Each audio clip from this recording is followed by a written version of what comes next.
Burial, burial, burial is my school. Best education reservoir for young learners just like me.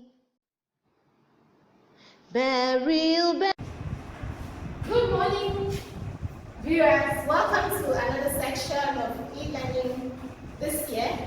On English language today, we are taking formal letter. This is not the first time, I guess, you're coming in contact with this topic, formal letter. What is a formal letter? A formal letter is an official letter, or you could say it's a business letter, written to companies, organizations, firms, for business purposes.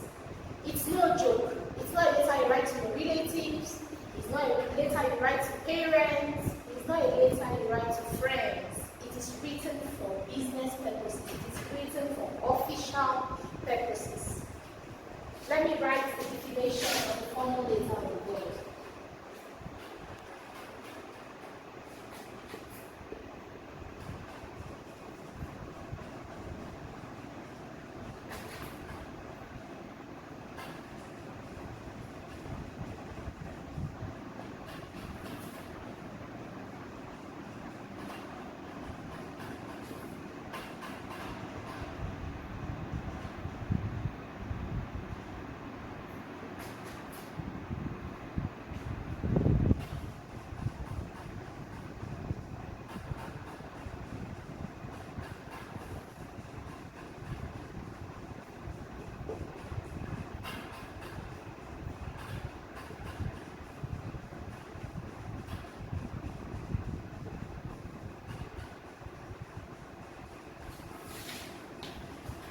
This is the definition of a formal letter. A formal letter is an official letter written for business purposes to firms, organizations, and offices, like I explained initially.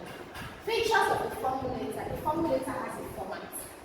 You don't just write it anyhow. What are the features of a formal letter? A formal letter usually has the writer's address and the receiver's address.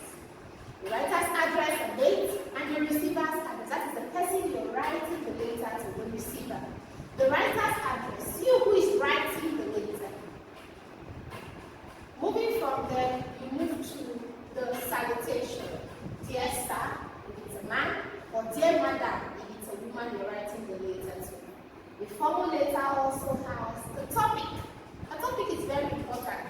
This is an official letter. You need a topic so that someone just picks up your letter, he sees the letter, he knows the reason why you're writing. Like I said initially, the first feature of the formal letter is the writer's address and receiver's address. The second feature is the salutation. The third feature is the topic, so that once a person picks up the letter, the person in the office written to knows the reason why you're writing the letter. After the topic, you have the body of the letter. The body of the letter, that is the content. What you want the person to know. What you are requesting for. It could be a job application. It could be a request for something. The content is the body of the letter. After the content, you use yours sincerely as the complimentary clause. The complimentary clause of the formal letter is usually written in the right-hand side. On the right-hand side of the page. Yours sincerely, please. That is the only complimentary clause accepted by WAEC for a formal letter. Formal letter rather use yours faithfully. An informal letter uses yours sincerely. Use yours faithfully for a formal letter like this. Your signature and the writer's full name. An informal letter uses yours sincerely and your name. So writing the features of a formal letter, we said the writer's address and date,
of the letter is the writer's address, usually written on the right-hand side of your page.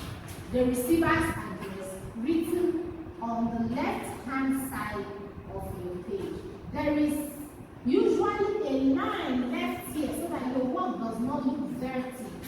So the receiver's address, under the receiver's address, you have the salutation. Let's imagine that you are writing to a woman, you have dear madam, comma.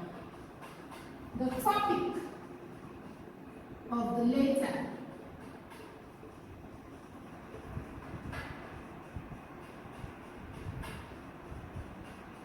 written here. The body of the letter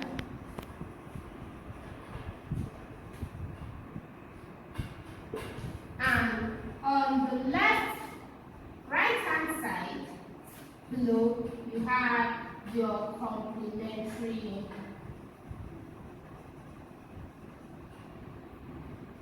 clothes written this way.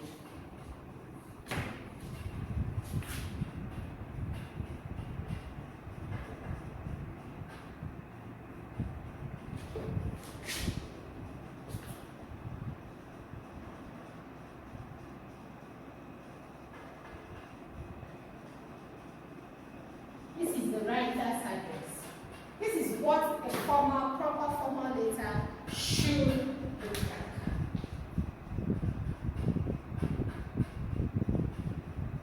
Let's imagine that we're writing a letter now to the principal, Burial International Schools. What would the writer's address be? I am writing from home. So I'm using my home address. For example, number 3, Ikot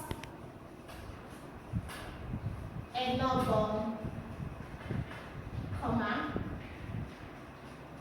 8 miles, comma, Calabar, full stop. Today's date is 6th.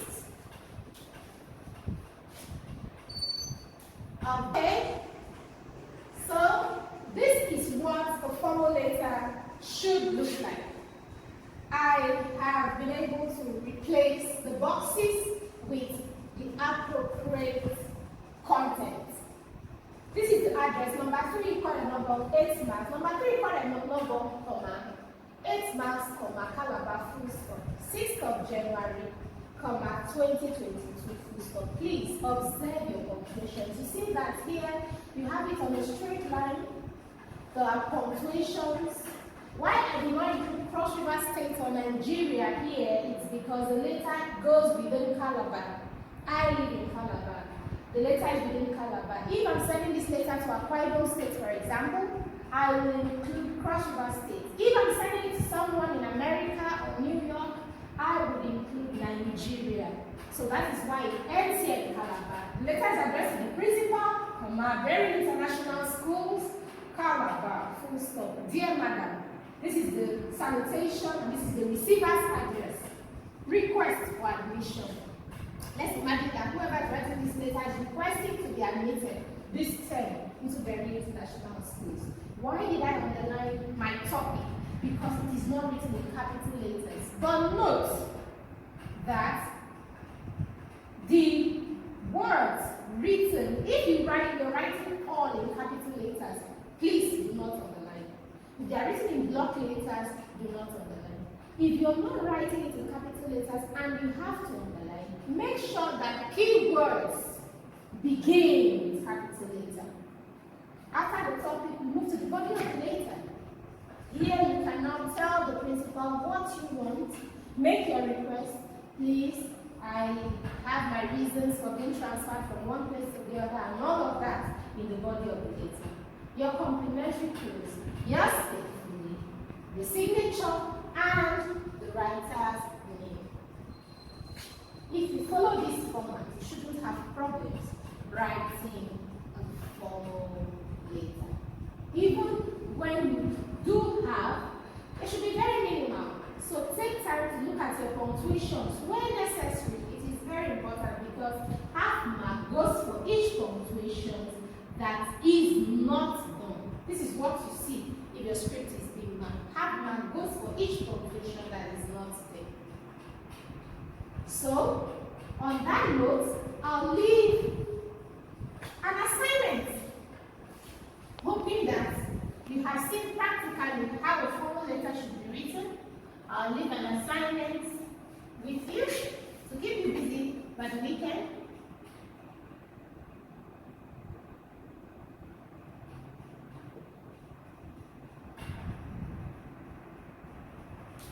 Write a letter to